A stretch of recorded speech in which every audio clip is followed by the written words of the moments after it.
Okay, good afternoon. It's 2:30 on my clock, so I guess we're going to start. Welcome to United Leukodystrophy Foundation 2021 Virtual Family Conference. And this session is being recorded, and it's on wheelchair physical therapy. Dr. Kathy Zakowski from Kennedy Craig Institute and Jennifer Keller from Kennedy Craig Institute will do the presentation. Thank you. Hi, everybody. It's great that you all made the time to be here, and I wish it was in person, but I appreciate that you made the time. And we, Jen and I, are here to talk with you about physical activity and exercise. Jen, do you want to start the slides? Great. You can put, as we go along, if you have questions, feel free to put them in the chat. You can also, at the end, we'll definitely have time for questions and discussion, but we're happy to stop in the middle if there are questions as we go along. So I'll just tell you, I am Kathy Zakowski. I've been working with people with AMN and ALD for about 15 years. I'm an occupational therapist and a neuroscientist. Some of you here know me, and others I haven't had the pleasure of meeting yet.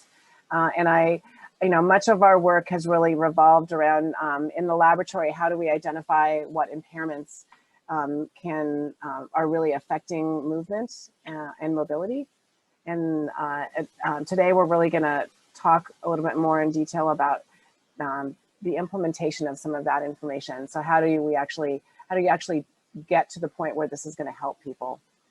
So maybe Jen, do you wanna introduce yourself too? Sure. Hi.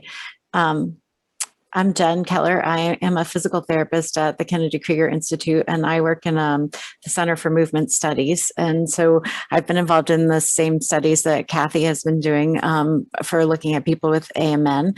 I also am involved in a lot of exercise studies, so looking at what strength training can do for people with MS, as well as balance training for people with ataxia. And I'm in the leukodystrophy clinic at Kennedy Krieger, so I see a lot of people with a number of different leukodystrophies and of all different ages. And so we're looking forward to telling you, as Kathy said, about ways that you might improve your physical activity and use exercise to improve your overall wellness and your health. So thanks for having us today. Thank you. All right, we can go to the next slide. I'm trying. Oh, there we go. There we go. So I always feel like it's good just to orient everyone where we're going. So we'll talk a little bit about wellness, the overall concept and how it fits in with rehabilitation and ALD. We'll review some exercise recommendations, and then we'll provide some guidance on how you might adapt some of the exercises to make them fit your needs. And we'll also provide some resource options so that after this talk, you have somewhere to go that might give further guidance for you. And then we'll have some discussion at the end. Okay. And we'll start with just a little rundown on wellness and the basic exercise recommendations. So, wellness has a lot of dimensions. Each of these black boxes that you see here, including physical activity and sleep, stress, the amount of stress we have in our lives, depression, just how our overall mental health, things, very specific things like smoking can have a very big impact on our overall health. The use of medications, and in many cases, the use of many medications can't be forgotten, that this could definitely be affecting our overall health.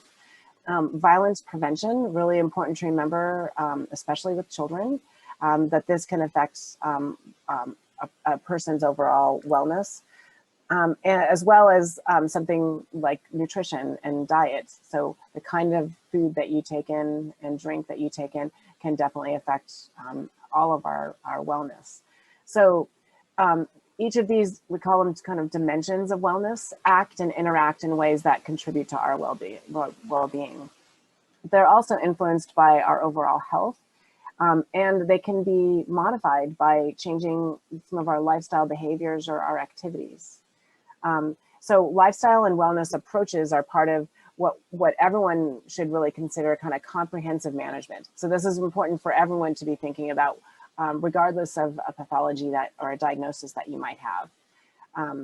Now, if we can, so other things that can impact our wellness are impairments like weakness, sensory loss, or even spasticity. And just to define spasticity, you know, spasticity is this inability to, it's this involuntary resistance to passive stretch, or just a feeling of stiffness when you're not really intending for your arm or leg to be stiff.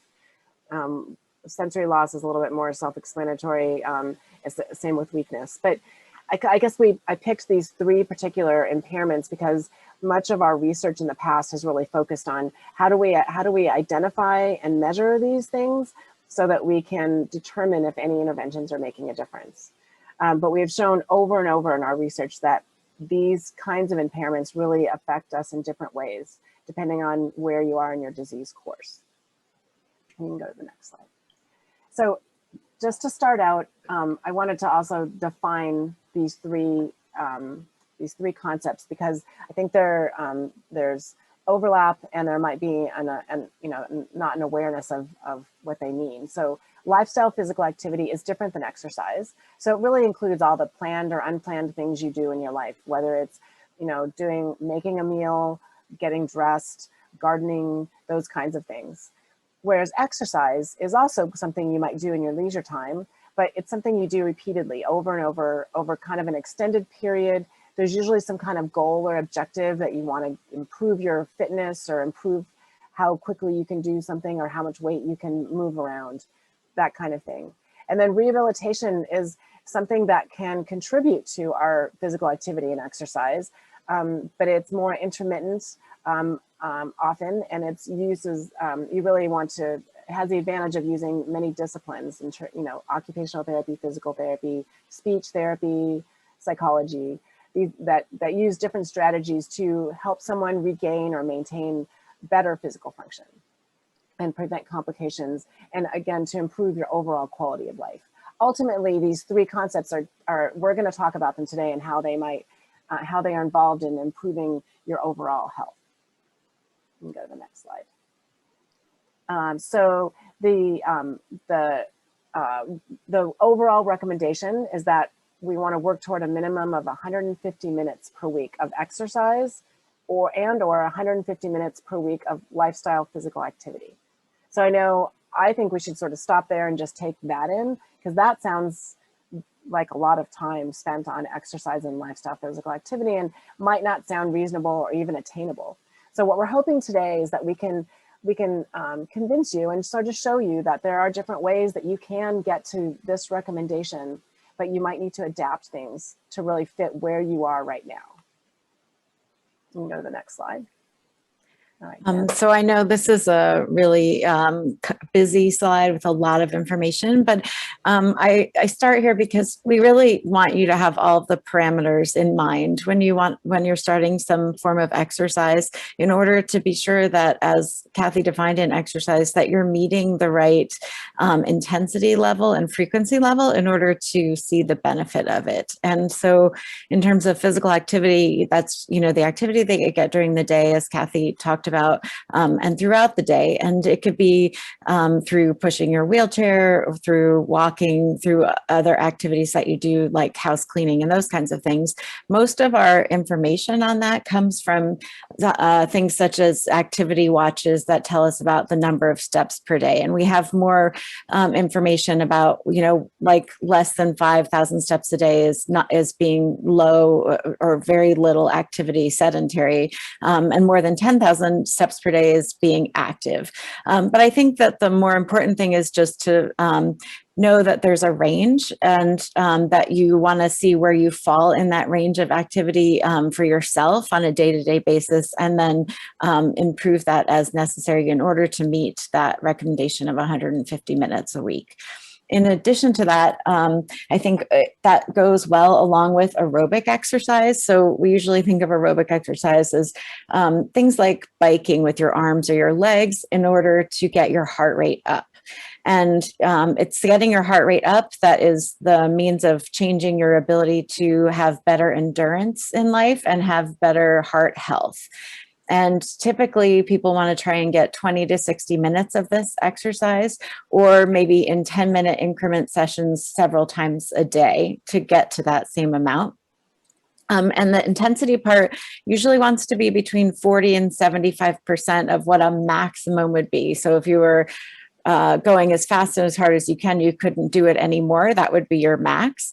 And in order to determine that, what we usually do is use a formula, the heart rate max. I'm sorry, I just realized that there's an error on our slide, but this should be 220 minus the age, and we can fix that and add it to the information at the end. And you would take 220, subtract your age from it, and then you would take a percentage of that. So to start off at, if you haven't done any aerobic exercise in a while, you might need to start lower, around 30%, to work up to this 40 to 75% or more goal. And then you would be measuring your heart rate at rest before you start activity, and you would be shooting to say you were arm cycling. You should still be able to talk, but you might find it hard to say more than, you know, a few words at a time. You could kind of talk, but you want to be able to get your heart rate up to that range that you're shooting for, around say 60 to 70% for 20 minutes of exercise.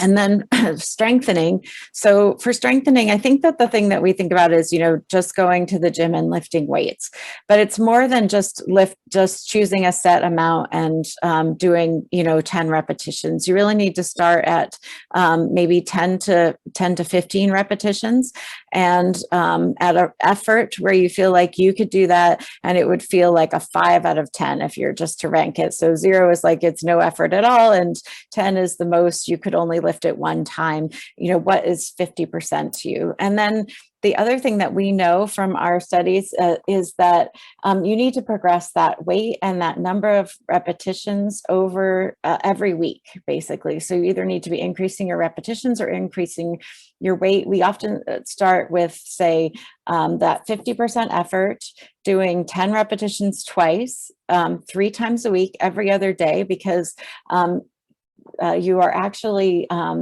breaking down muscle and then reforming it. And so you need a little bit of a rest time between intervals of strengthening in order to see the benefit and not cause injury. And then after every 3 to 4 weeks, increasing your number of repetitions. So say going from 18 reps the first 3 weeks to 24 reps for the next 3 weeks to say 30 reps for the next 3 weeks.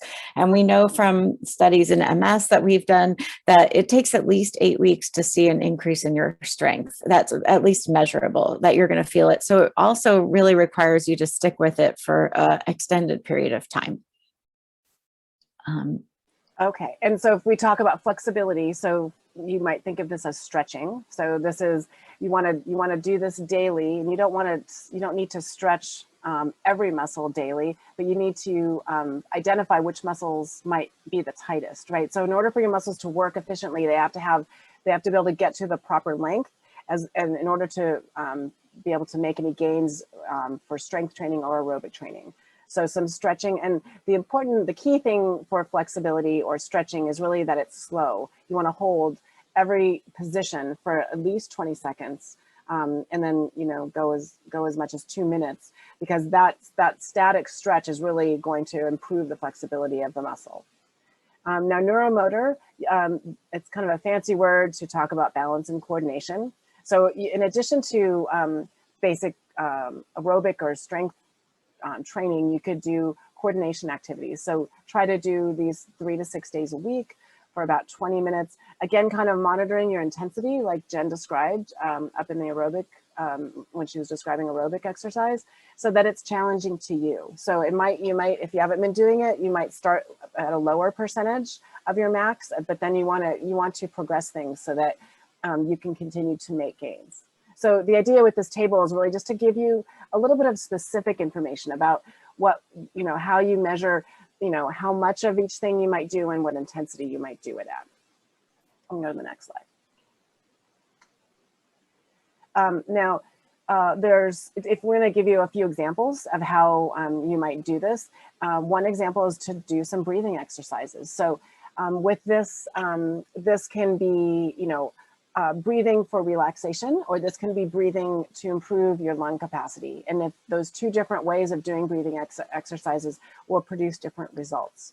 And we'll give you some resources at the end of this talk that will walk you through some different ways that you can work on breathing. But to not forget, especially given all of the complications that we've seen with COVID, that our lungs are very important and you want to maintain their health as much as possible.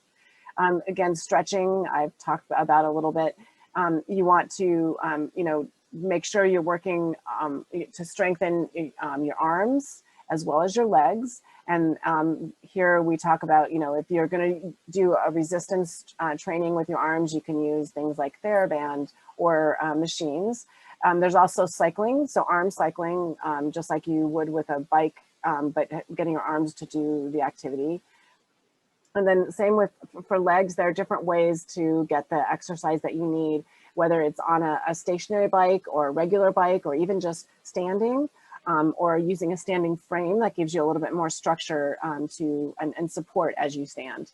And then not to forget the middle, right? So the core, your abdominal area and back are really important. So keeping in mind that all of the areas of your bodies that really need to be maintained in a healthy way. So you don't want to just exercise one part of your body without kind of being aware of what you can be doing for all the other parts as well. Now, lifestyle physical activity. This includes self-care activities, adaptive sports that you'll hear about actually a little bit more later today. It can be even things like, lifting yourself up to relieve pressure on your bottom side. That's activity for your arms, and that's resistive activity, so not to be minimized at all. Bed mobility, just moving around in your bed, rolling, that kind of thing, and manual wheelchair propulsion. You can go to the next slide. So I'm coming back to this because a main point here is that the different impairments that you might be experiencing result in changes to our function, but we need to identify these in order to focus our exercise or rehabilitation interventions. And in our experience, there are ways you can address the common symptoms of, for example, AMN, since that's what so much of our work has been in. So sensory loss, can be accommodated for by use of your vision to make position adjustments. So for exercising, you might use a mirror, or say at night, you might want to make sure you have lights on as you're moving around the home, because you want to give your brain kind of more sensory information to make the necessary adjustments to move safely through your world. Weakness is best addressed by strengthening muscles specific to your limitations, addressing each of the major muscle groups in the lower and upper extremities. Prolonged stretching is the most common way to address kind of tightness and stiff muscles, and this is common. So to improve your endurance, cardiovascular exercise. While no specific exercise, we don't know exactly which one is the best for you, for example.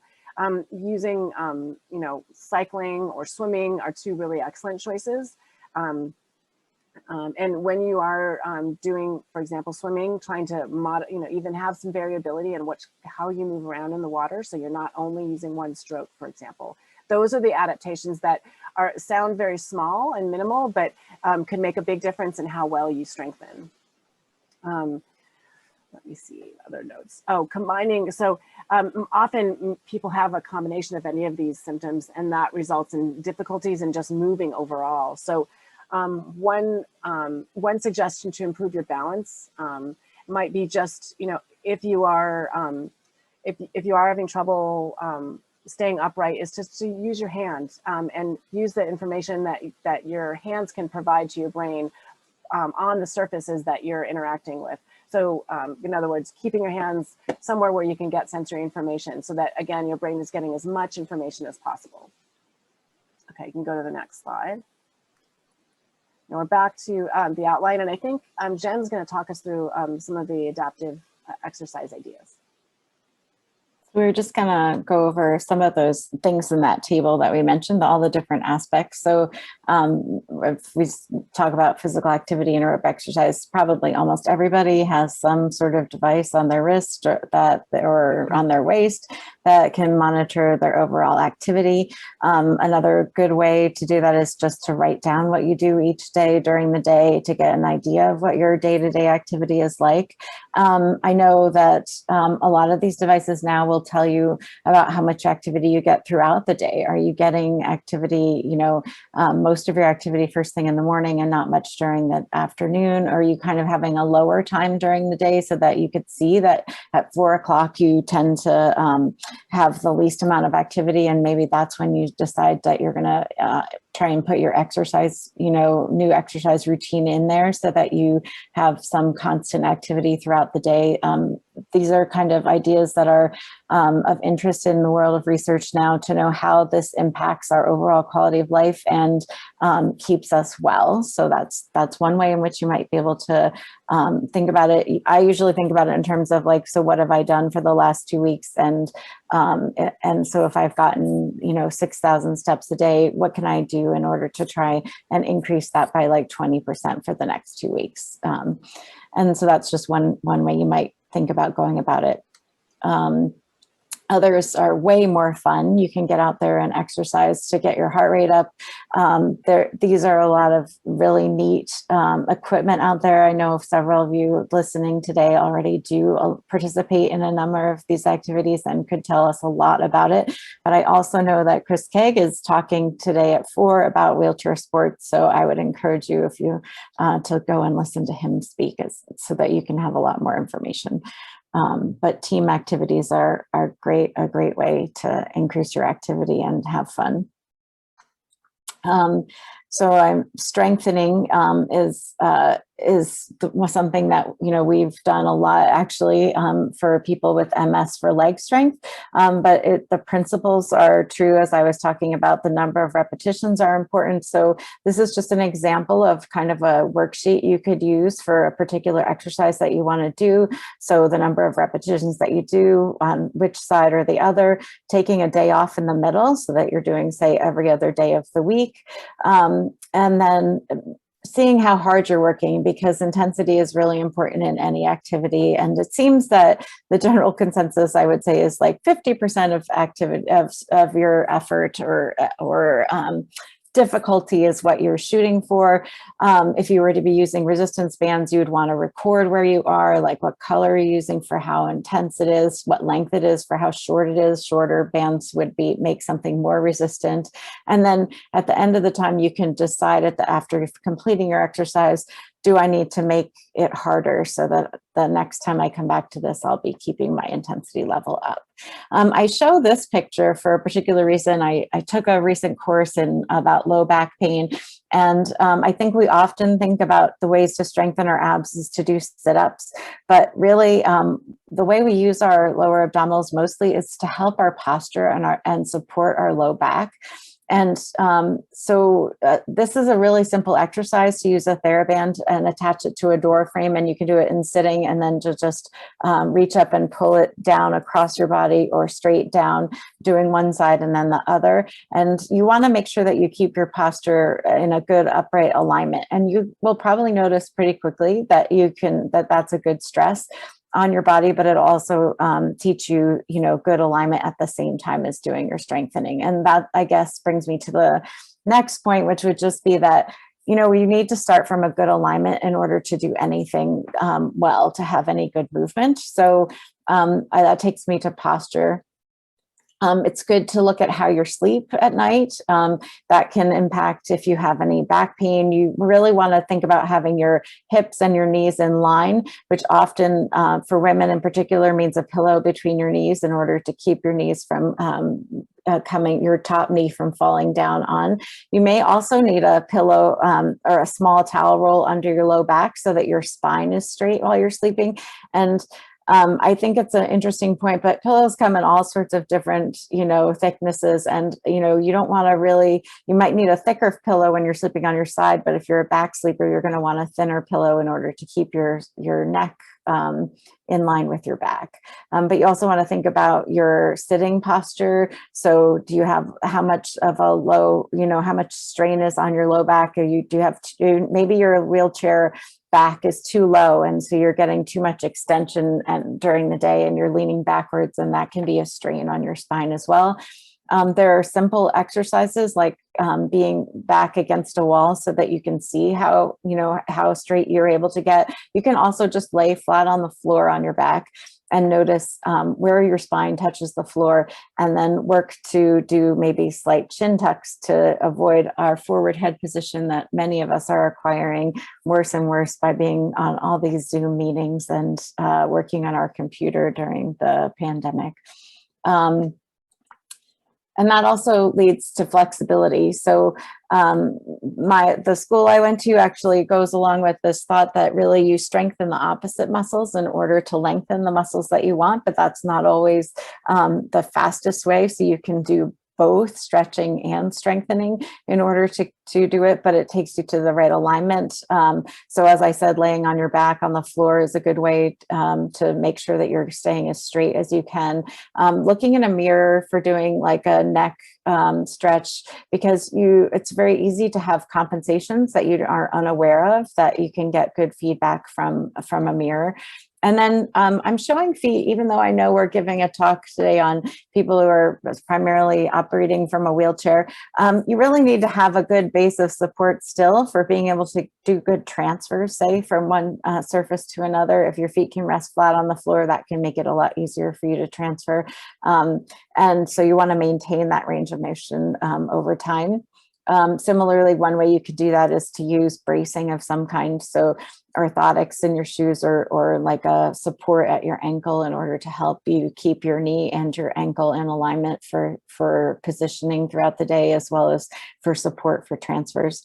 And then we kind of, I know we don't usually actually talk about breathing exercises, but I will say that has come into a lot more into my general exercise prescription, in terms of it helps support your cardiovascular system, but it also can help you with postural control. So if you're trying to work on your upright posture, if you just take a bigger breath in, like right now, you just take a large inhale, it will actually raise your chest slightly and get you a little bit more upright. And then you can try and think about maintaining that new posture that you have throughout your day. And then breathing from your diaphragm can also help promote relaxation. So from like a mindfulness perspective or overall wellness, that can help reduce stress and overall anxiety. So breathing from your diaphragm, if you put your hand just below your rib cage, when you inhale, you can notice whether or not your abdomen goes out just slightly and then comes back in. One way to do this is to do a double sniff. You'll actually activate your diaphragm. But another way to do it is to have a long exhalation. So I think I just said that whole sentence on one breath. That would be something similar. You don't want to hear me sing or hum, but that would be another alternative to try and make a sound for as long as you can, and count the number of seconds that you can do and slowly increase that over time. Another feature about this that can be done is it should be done in different positions. So you can do it in sitting, you can do it laying and on your back in the morning before you get up. You can do it laying on your side to help expand your rib cage. And I think a lot of us don't get on our stomachs often enough, but that's another good way to take a deep breath and expand your lungs posteriorly, so that you're getting a full range of motion throughout your rib cage and your thorax. And then you can increase these exercises by how you position your arms can make a big difference. So if your arms are overhead, it actually facilitates greater upper chest expansion. So if you're feeling tight in the chest, that can help with that. If you put your arms across your chest, it will actually help you promote using your diaphragm more. So those are some different things to consider. If you do have a cold or you're having trouble with some swallowing, actually, if you need to try and cough harder, maybe sorry, Kathy, I saw you cough. You can bring your arms up over your head, and then as you cough, bring your arms down. That actually helps you get a stronger, more forceful cough. And that's something you help your kids do as well if they are having trouble managing secretions or things like that. That's another way you can help them as well. And then last, I forgot to mention, but along with postural control, your breathing, your muscles, your diaphragm, and is really integrated with your pelvic floor. And so we haven't really talked about having problems with bowel and bladder, but if you have good breath control, it can also help with your pelvic floor control and help with problems of incontinence in terms of, say, your balance is poor and you are holding your breath for more support because you don't have a great core strength, then that extra pressure in your trunk actually puts a lot more pressure on your pelvic floor, and so that's what can cause you to have an incontinence episode or something like that. So it's just another thing to think about why breathing might be really important for people with different symptoms from leukodystrophy. And then balance exercises. So I did a study for people with ataxia, which is in coordination, but it's a lot of imbalance that impacts their ability to stand or to do things without falling down. And a lot of the exercises were done in sitting. So there's no reason why you can't do good balance exercises in sitting. Also, the more time you spend in a chair, the less sort of stimulation you're possibly getting to your overall vestibular system. So doing exercises where you have to maintain your balance, either sitting on a firm surface, or you can make it like a pillow or a foam surface or an exercise ball or like a tilt board. We think of these for standing, but actually they're really tricky to use if you just try and sit on one on a hard surface to keep your balance. And you can, over time, slightly increase the challenge by either rotating your trunk, turning your head, or reaching, say, for your feet. And again, as we mentioned, I'll talk about challenge again, because that's one of the main take-home messages from this study, was that the people in the study who actually improved their balance over time were the ones that did the exercises that were most challenging, but also safe. You don't want to be falling and having to catch yourself every time, because you're not really training yourself to do the activity better. So it's all about finding something that is challenging for you and continuing to do that on a consistent basis.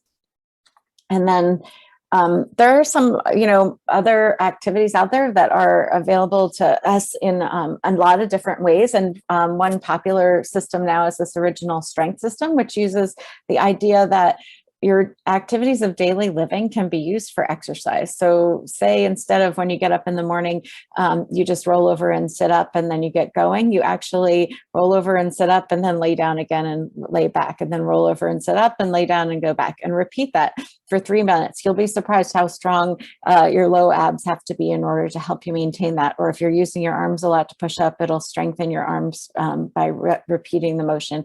And you want to attend to the way you do it, because maybe we often talk about muscles that get weaker because you're just not using them, not so much because of it's a result of the disease, something called disuse atrophy. But if you pay attention to the way you're moving, you will actually able to make sure that you use both sides of your body equally well, or not rely too much on your arms when you could use your core to help you come to stand.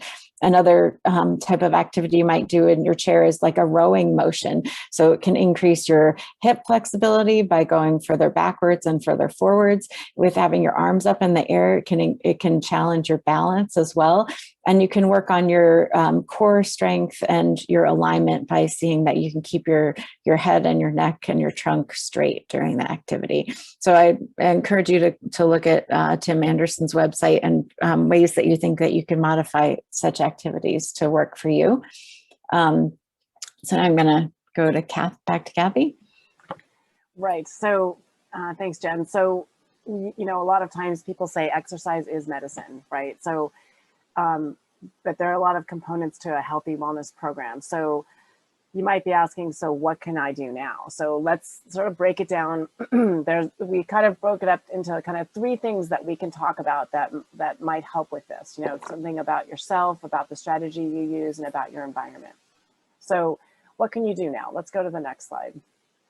So one thing you can do is start an individualized exercise program. So what that means is, trying to either have a physical therapist or an exercise physiologist, someone really try to find out for you what is the best exercise program, which muscles really need to be strengthened, which ones need to be stretched, and are there exercises that, for example, could help with balance if that's an issue.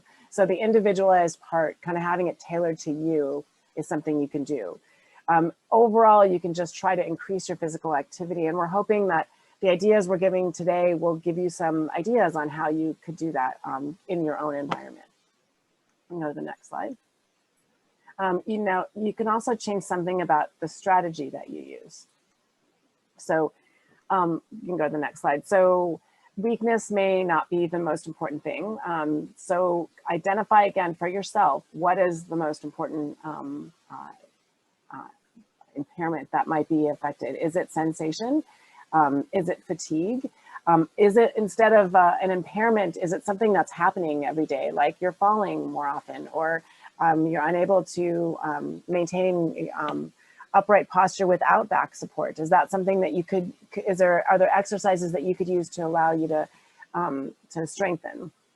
So identify something that's important to you in your situation that you want to do. And then if you can lay it out as a goal, then the idea would be you can kind of work towards it. And just like with every goal, it might be that you're not making gains the way you want to, but if you haven't set out the goal in the first place, you won't know that. So writing it down, talking about it, even getting some guidance if you're not sure what's the best goal to lay out, all of those things would allow you to identify the strategy that you want to use in order to change something.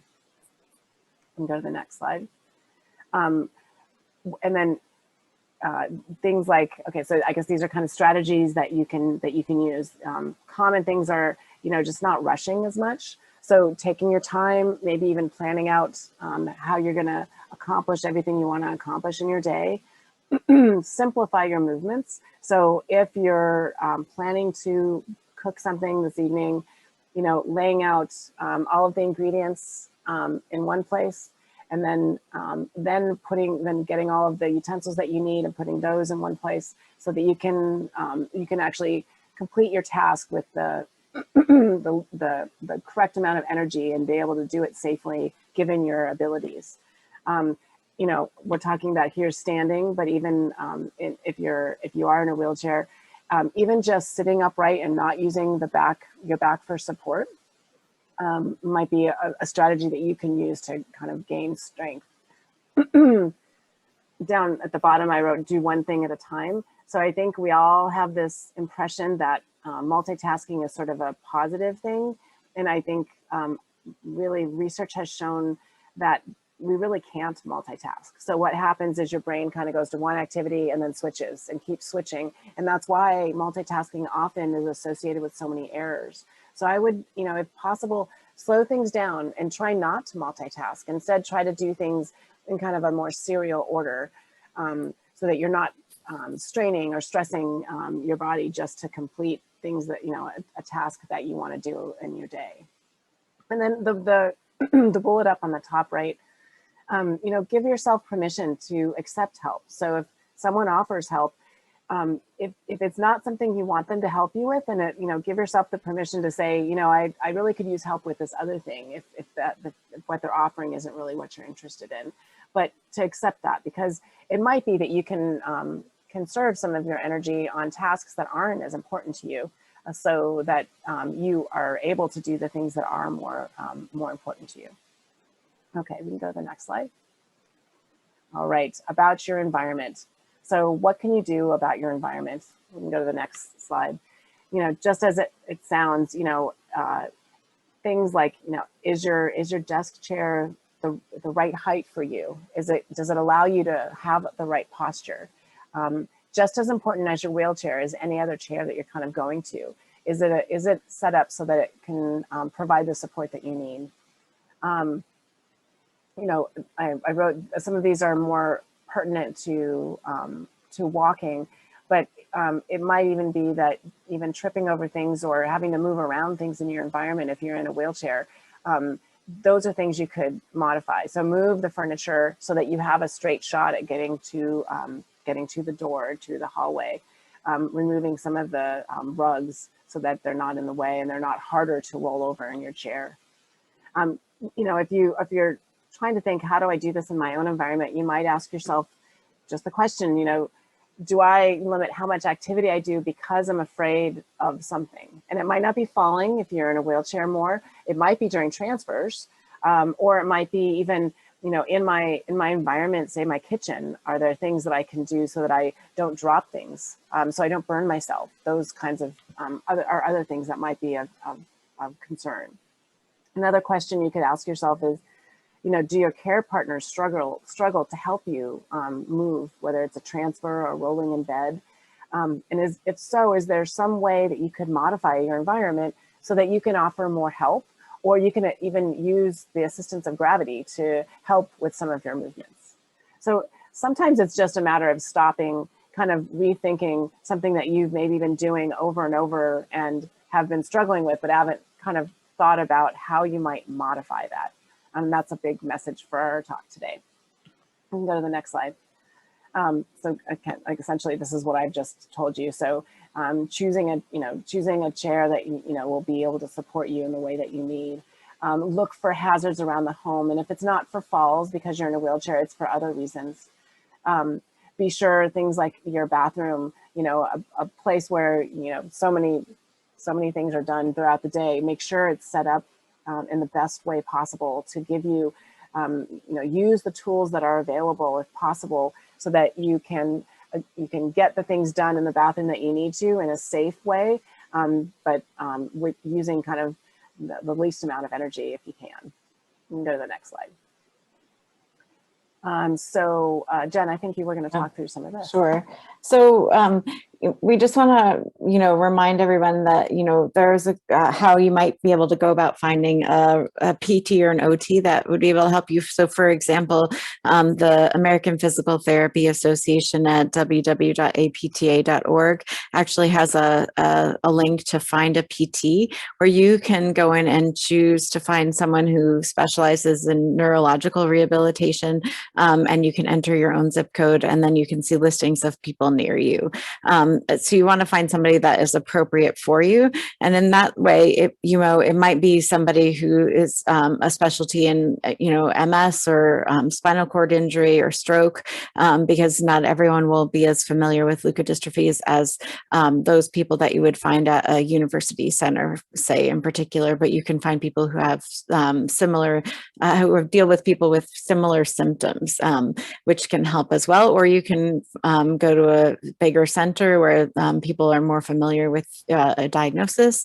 But you, like everything else in life, you know, it's all about good communication with the people that you want to work with, that you're asking to have help you solve problems. You want people who are going to listen to you well and help you find the resources that you need, and will research the problem that you have.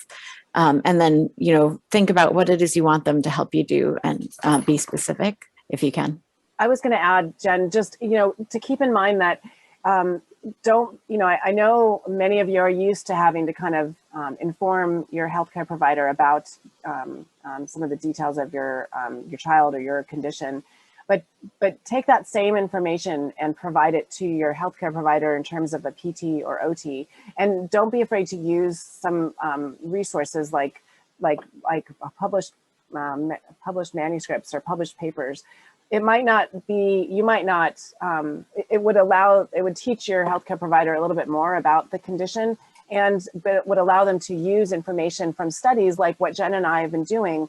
And this is the way we'll spread essentially the knowledge of how best to provide rehabilitation care for someone with an ALD diagnosis. So we wanted to give you some links to some videos that might help you with these things. So in particular, I guess I'll just tell you about the few that I know about. So the original strength video, this is a link to a number of different rolling activities that Tim Anderson recommends. I also like this Tai Chi program. It's by Tai Chi Health. It's an adapted Tai Chi program that can be done in sitting or even in standing with support, like at a walker. So if you are between, you don't have to spend your whole day in a chair, and you could do some things. This program has allowed it Tai Chi to be accessible to anybody and at different disability levels. And then the strengthening is it's a resistance training program that Kathy and I did for people with MS, and it's particularly a hip strengthening program. So it would help with core, and it's done in laying down positions. So it might be amenable to you, but it also can give a really good outline of how to structure a program for strengthening over 8 to 12 weeks. And then there's a balance exercise ideas here given by a physical therapist, Jennifer Miller at Johns Hopkins, who put together about different ways that you might do balance exercises, both laying down and sitting, that would help work on your posture as well as your ability to maintain your balance. And then Kathy will tell you about stretching and some breathing exercises. Yeah, so these two resources are put out by the National MS Society, but the idea was really, can we, provide videos that would that you could use at home from a chair that would be focused on stretching as well as breathing exercises. And so these are led by an individual who, like a physical trainer, who also has MS. So she really has I think a good way of sort of relaying the information. And I just encourage you to try any of these resources. The idea is really, what could you do from home now? Given, I feel like the whole experience with COVID has really forced this idea of making the best of being in your home so that you're safe. Now, as we move out of that stage, don't forget that there are still resources out there that could be useful to you and really valuable.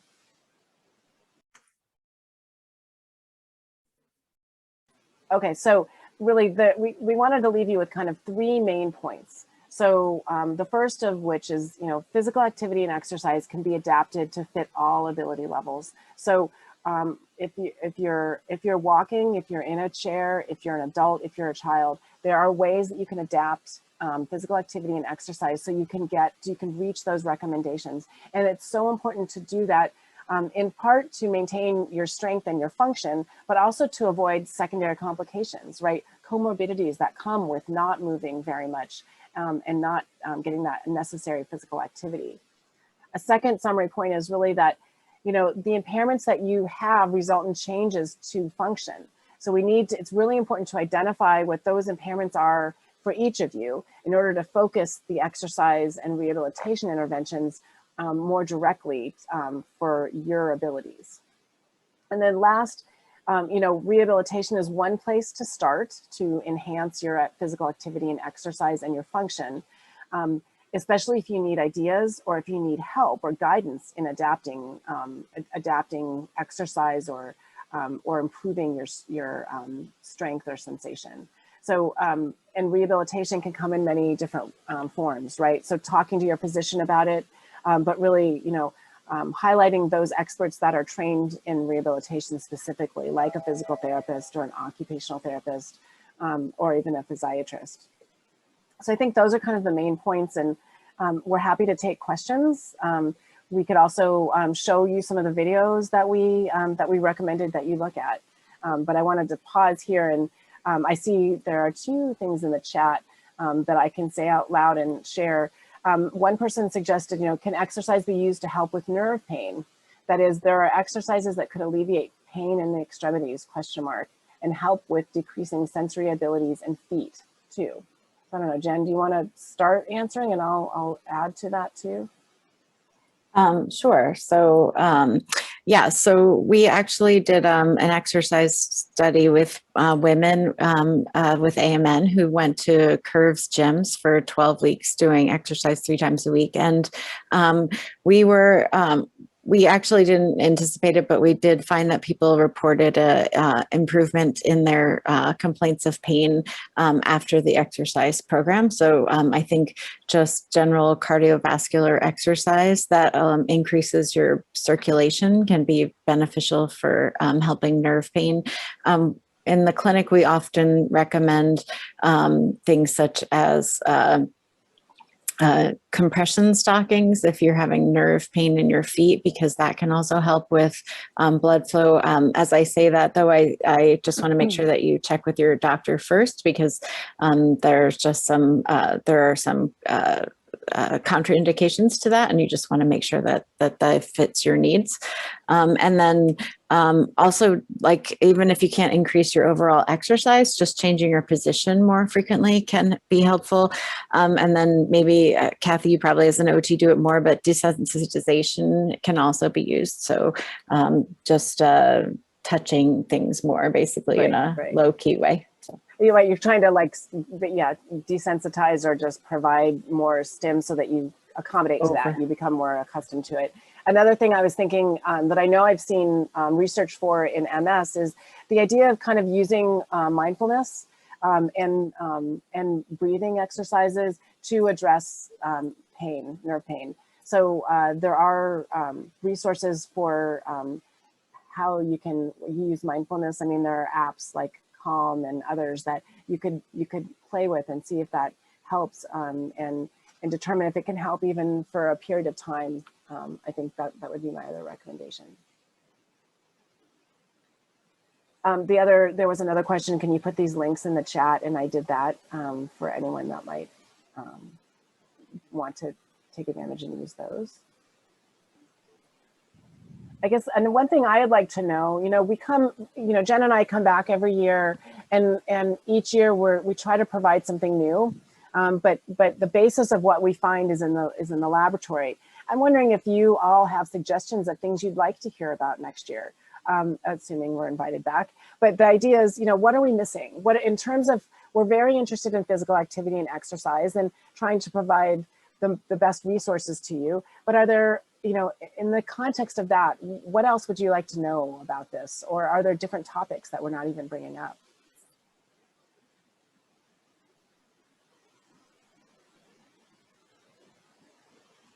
Oh, okay. So did you see the clarification, Jen? So the question is, so we talked about pain, but she wants to know, what do I do when I'm having pain?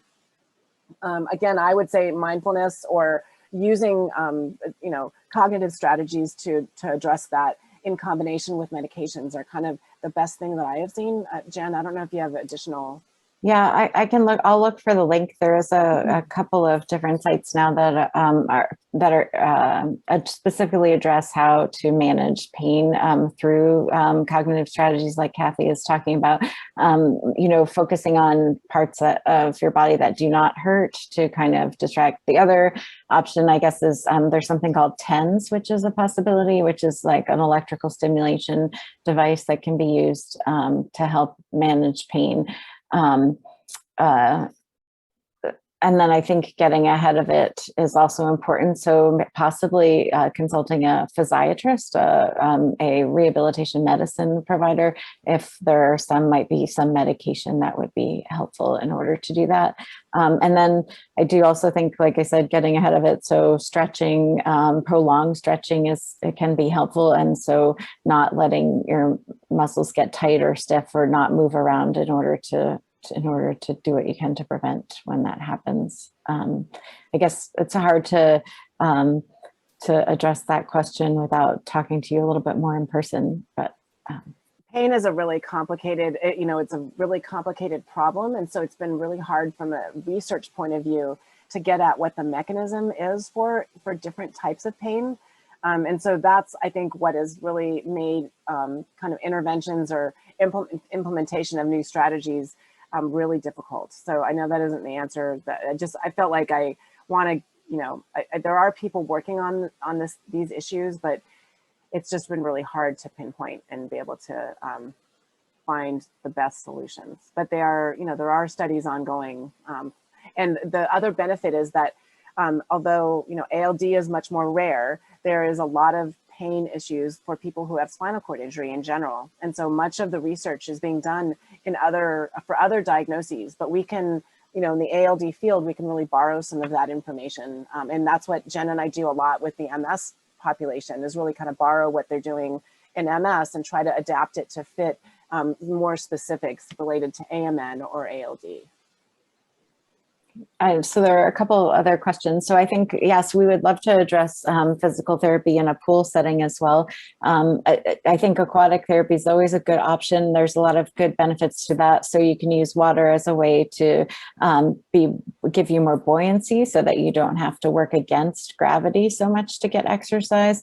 But you can also use it for resistance. So it can work in both. It's a very technical thing. And I understand from the comment too that it can be a difficult thing to be well supported in the pool to make sure that it's safe. And probably we don't have quite enough time to address that right now, but we would be happy in future times to either, bring in someone from our department who does the aquatic therapy, or just to add some more resources to that. Or if you need some more information, feel free to reach out to me and I can put you in contact with some people for specific help.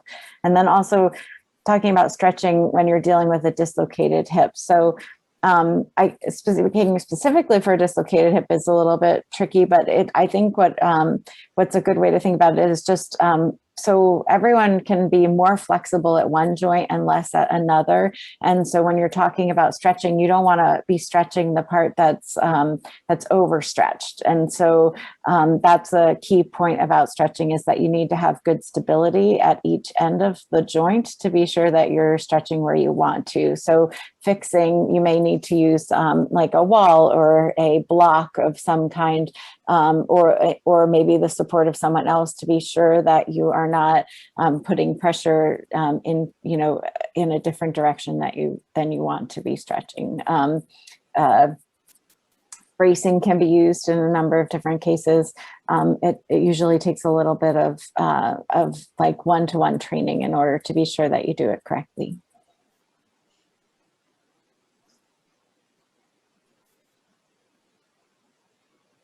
Any other questions?